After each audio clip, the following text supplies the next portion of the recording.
A photograph, a yacht, and within 24 hours, the royal family was facing one of its messiest PR storms in years, with Queen Camilla at the center of it, and Prince William reportedly stepping in to contain the damage. Was this really a scandal serious enough to shift power inside Buckingham Palace? Or did a single blurry photo spiral into something far bigger than the facts could support? Stay with me, because the real story here isn't the yacht, it's what happened after. Here's what's actually being reported. Images reportedly linking Queen Camilla to a luxury yacht gathering began circulating across tabloids and social media, quickly framed as tone-deaf given the cost of living pressures facing ordinary Britons. Within hours, the story stopped being about a single event and became something much bigger. A conversation about royal optics, public trust, and who inside the family is best positioned to manage the fallout. That's when a second name entered the headlines: Prince William. Let's be precise about what's confirmed and what isn't, because this is where most coverage gets sloppy. Confirmed: Prince William remains heir to the throne and continues expanding his official duties on behalf of the crown. Reported: multiple outlets connected the yacht headlines to broader claims that William is quietly taking a firmer hand in managing the family's public image. Not confirmed: there has been no palace statement, no announcement, and no evidence that William assumed any formal authority because of this story. Seizing control makes for a dramatic headline, but so far it's a media narrative, not a constitutional fact. That gap between headline and reality is exactly where this story gets interesting. Buckingham Palace has said nothing publicly about the yacht reports. No confirmation, no denial, no comment. And that silence isn't new. Throughout modern royal history, the palace has almost never rushed to respond to every claim that surfaces. Supporters call it dignity. Critics call it a vacuum that speculation happily fills. Either way, this pattern has held for generations, and this story is no exception. While the palace stayed quiet, the commentary didn't. Several royal watchers argued that the optics alone, a senior royal reportedly photographed at a lavish gathering during a period of public financial strain, were damaging regardless of context. Others pushed back, noting that attending a private event isn't evidence of poor judgment, and that the backlash says more about public mood than about anything Camilla actually did. And the backlash was real, even if the facts underneath it were thin. Social media commentary piled up fast, with critics accusing the monarchy of being tone-deaf toward households feeling squeezed by rising costs. A handful of columnists questioned whether Camilla's public approval, already a sensitive subject since she became queen, could take a lasting hit. None of that amounts to an official crisis, but perception doesn't wait for confirmation. And for a few news cycles, Camilla absorbed criticism for a story nobody had actually verified in full. So which side is right?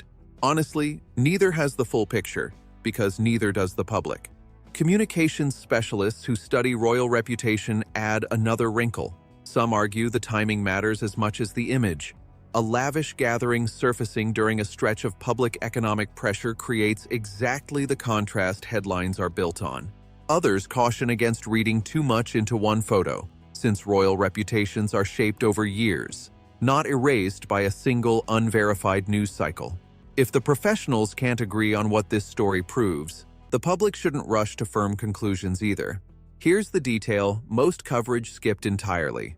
No reputable outlet has confirmed the specific circumstances of the gathering, who hosted it, what it was actually for, or whether Camilla's attendance was even accurately reported in the first place. What spread fastest wasn't verified information.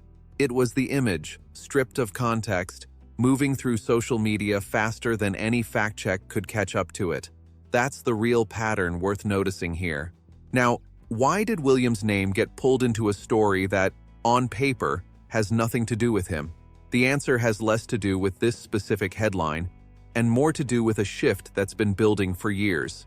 As Prince of Wales, William has steadily taken on a larger public role: environmental initiatives, charitable work, international representation, all while supporting King Charles through his health treatment. That visibility has made William the person the public instinctively looks toward whenever a royal story raises questions about leadership or direction. Some outlets pointed to something more specific: In the days after the yacht headlines broke, William reportedly took on a handful of additional public engagements, stepping into moments that might otherwise have gone to other senior royals.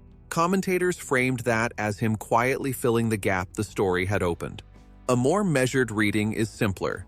His schedule has been expanding for months regardless of this controversy, and a few extra appearances aren't proof of a deliberate takeover. Both explanations fit the same facts, which is exactly the problem with treating either one as certain. In other words, William didn't insert himself into this story. The public did it for him. That distinction matters more than it seems.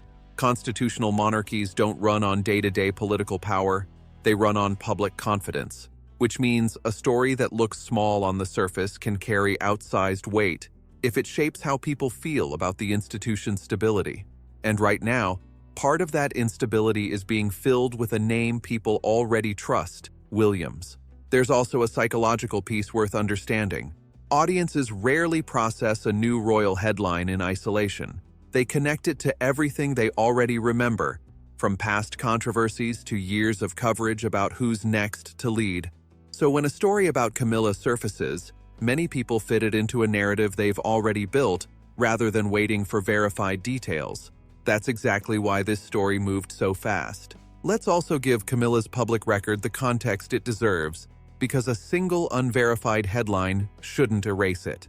Her role has centered on literacy initiatives, campaigns against domestic violence, and consistent support for the king's work.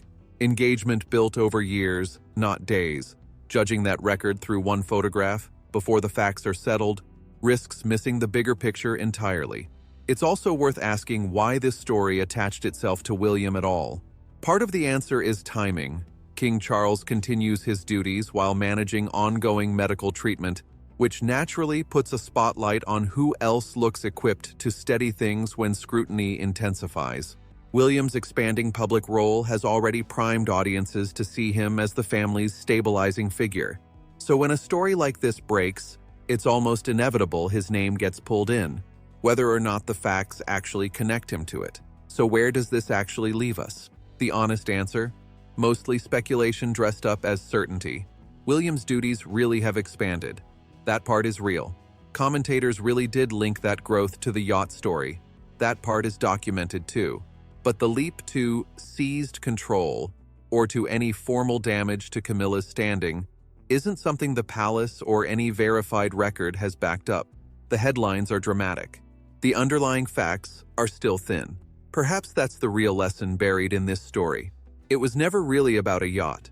It was about how fast perception can now outrun verified fact, and how a single image, stripped of context, can force an entire institution into a defensive crouch without a single official word being said. History suggests the monarchy has weathered storms like this before, and it will again. Individual headlines fade. What tends to stick around longer is the underlying question they raise.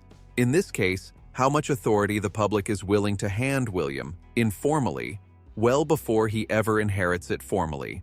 That's not a new phenomenon for this family.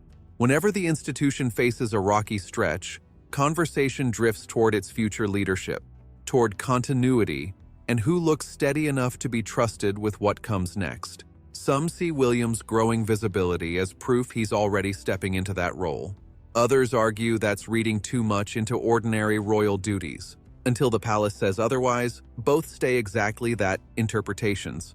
What's genuinely at stake here isn't one photograph or one gathering. It's whether the monarchy can maintain public trust in an era where speculation spreads in minutes and verified facts sometimes take days, if they arrive at all. That imbalance isn't going away, and it's likely to define how every future royal headline gets consumed: fast, emotional, and often ahead of the evidence. So here's what I want to know. Do you think this story reflects an actual shift in royal leadership? Or is it another case of a single image getting blown far past what the facts support?